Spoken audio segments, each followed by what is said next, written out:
révélé cette information de l'origine de la dispute entre Brigitte Macron et Emmanuel Macron à la sortie d'un avion à Hanoï. Plus que le message en lui-même, c'est ce qu'il pouvait laisser entendre.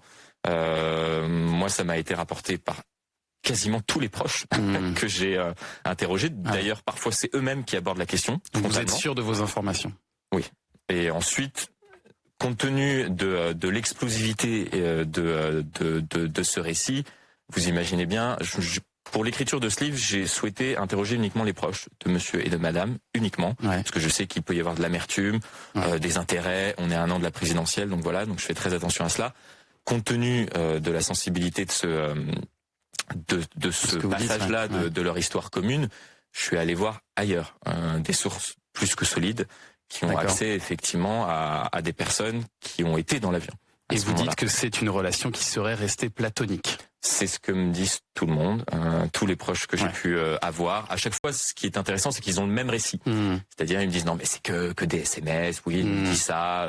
Il lui a envoyé. Je suis très jolie. Je vous trouve très jolie. Je vous trouve magnifique, etc., etc. Il y a une proche de Madame qui m'a dit oui, ça a été des éléments de langage qu'on m'a donné pour faire passer l'histoire pour presque rien. Voilà pour Florian Tardif. Catherine Ney.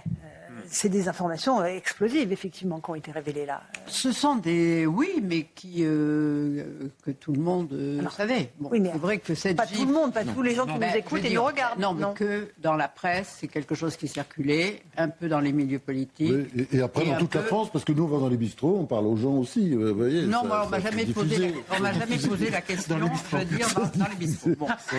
C'est François-Olivier Gisbert qui lance des rumeurs depuis les bistrots de Paris. Catherine. Moi, je pense qu'il y a eu cette gifle qui était vraiment une gifle. Et on a compris que Brigitte lui en voulait et se comportait comme une femme qui a été blessée dans son intime, puisqu'en descendant de l'avion, elle n'a jamais voulu prendre sa main, alors que d'habitude, elle a peur de tomber et qu'elle s'accroche à son bras. Donc, il y avait quelque chose qui ne lui a pas plu. Voilà. C'est pas du tout parce qu'on lui avait fait un programme trop chargé ou je ne sais pas quoi. Bon, qu'a-t-elle vu? Je n'en sais rien. Mais ça authentifiait un malaise qui existe dans le couple et chez Brigitte depuis la dissolution.